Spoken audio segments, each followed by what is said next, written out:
retirer parce que vous avez ce thème ici. Et nous allons rentrer aux offrandes et les offrandes. Les offrandes et les offrandes, c'est quoi? Nous lisons d'abord ça et puis nous allons lire les offrandes et les offrandes. Je vais seulement montrer ça et puis nous allons comprendre qu'est-ce qu'on appelle les offrandes et les offrandes. Alléluia. 34 à 36. La Bible dit quoi? Matthieu 22, 34 à 36. Les pharisiens ayant appris qu'ils avaient réduit au silence les Sadducéens se rassemblèrent. Et l'un des docteurs de la loi lui fit cette question pour l'éprouver. Maître, quel est le plus grand commandement de la loi? Quel est le plus grand commandement de la loi? Jésus lui répondit. Jésus répondit. Tu aimeras le Seigneur. Tu aimeras le Seigneur. Amen, amen. De tout ton cœur.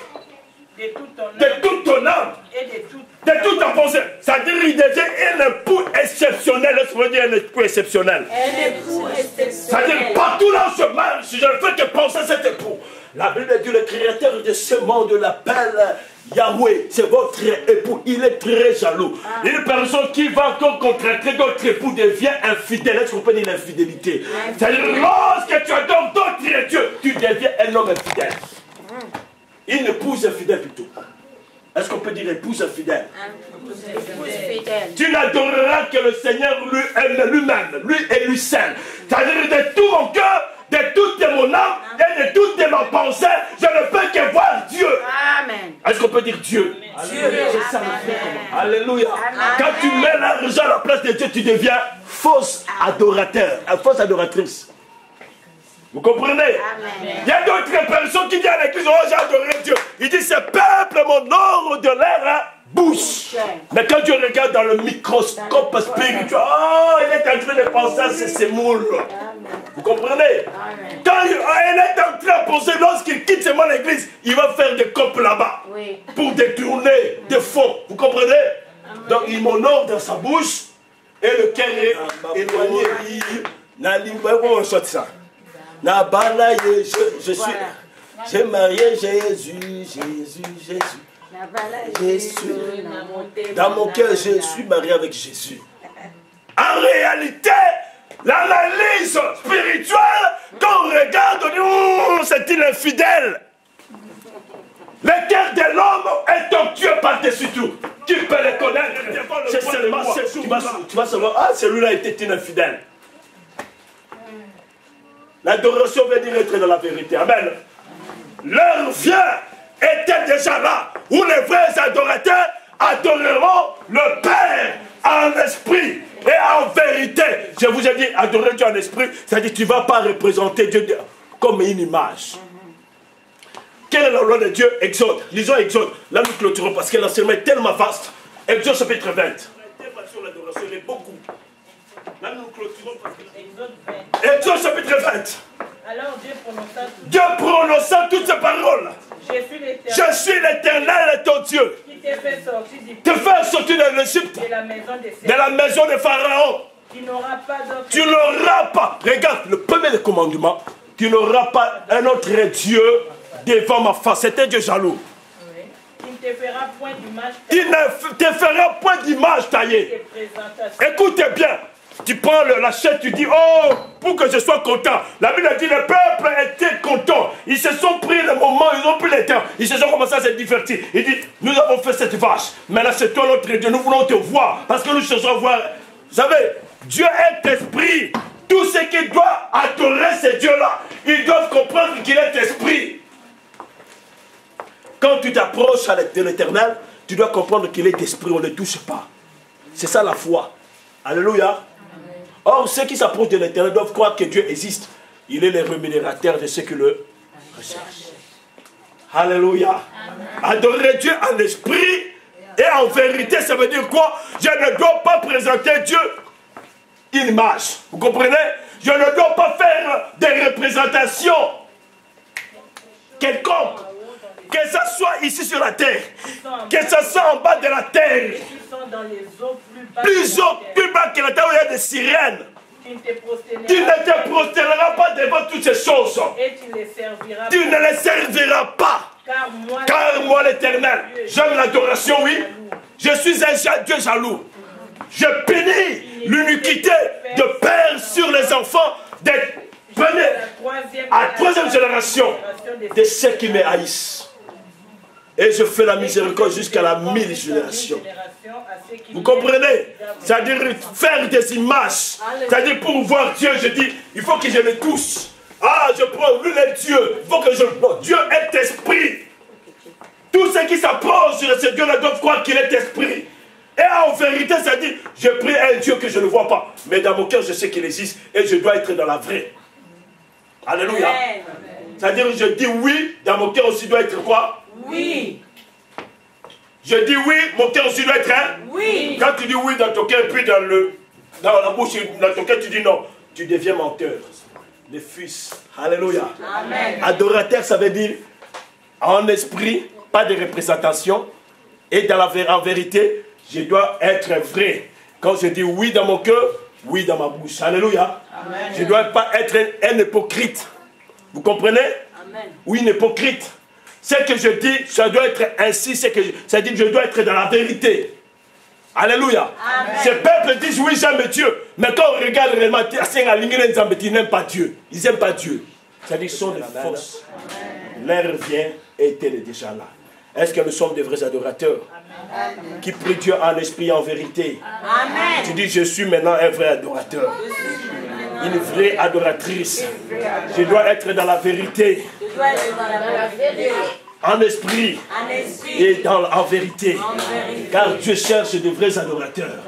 Est-ce qu'on peut acclamer le Seigneur? Que Dieu soit béni, que vous bénisse. Amen. Que Dieu vous bénisse.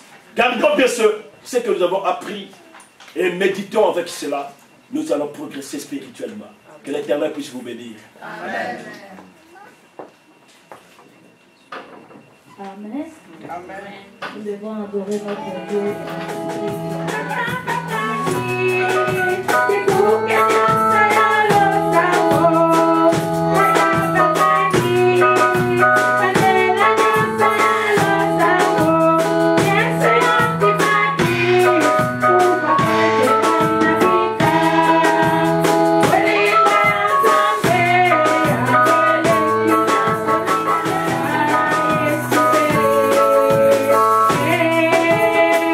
I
C'est une joie, c'est une forte joie. Il faut que nous soyons heureux et contents à tout moment.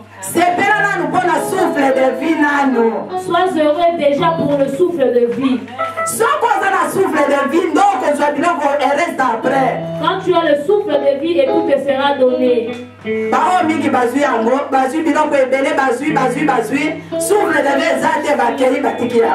Tous ceux qui ont amassé les choses et les richesses, ils ont tout pris. Comme ils n'avaient pas le souffle de vie, ils sont partis et ils ont tout laissé. Amen. Amen. C'est pour cela que c'est une joie.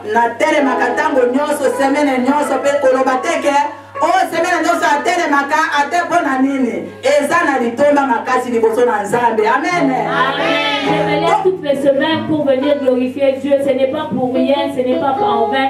Ça a de l'importance aux yeux de l'Éternel. Il n'y a même pas un jour que nous n'avons pas mangé. Il n'y a même pas un jour que j'ai manqué de vêtements. Alors c'est Dieu.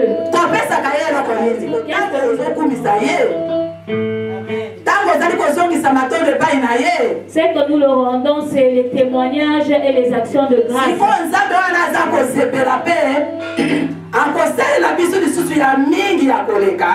Ce Dieu-là est content et il est content et il nous fait encore des choses de plus en plus. Amen. Amen.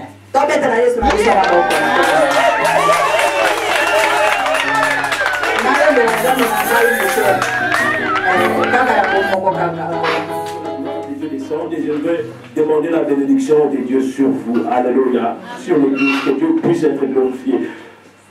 Seigneur, je te bénis parce que tu es notre Dieu fidèle. Merci parce que nous ne sommes pas venus ici, Seigneur, de roi pour récupérer. Que cette parole devienne une réalité. Que nous devenons des maisons stables, Père Tout-Puissant. Parce que ta parole déclare que si nous ne sommes pas stables, lorsque les vents vont venir, Papa, nous allons être renversés. La raison pour laquelle nous te demandons que nous puissions devenir des chrétiens fidèles, Yahweh, et que nous puissions mettre ta parole en application. Quelle qu'elle soit la tempête, que nous ne soyons pas renversés. Que ton nom soit béni, Yahweh. Que ton nom soit précédé par tes anges, Yahweh. Et que les étapes, que le devient ton train, Seigneur, de développer pour nous faire chuter. Nous éclairons cela au nom de Jésus-Christ. Que le bonheur et la grâce vous accompagnent tous les jours de votre vie. Yes, oui.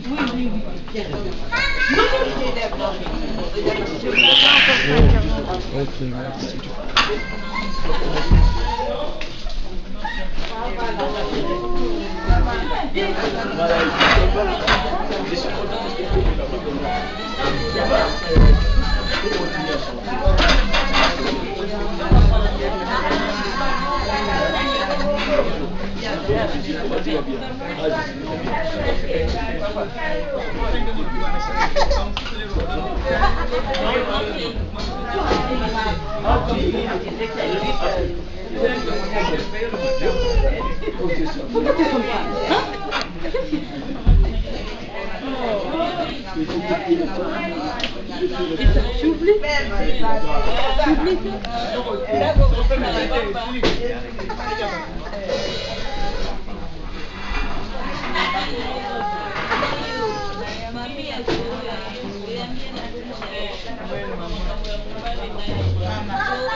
Merci.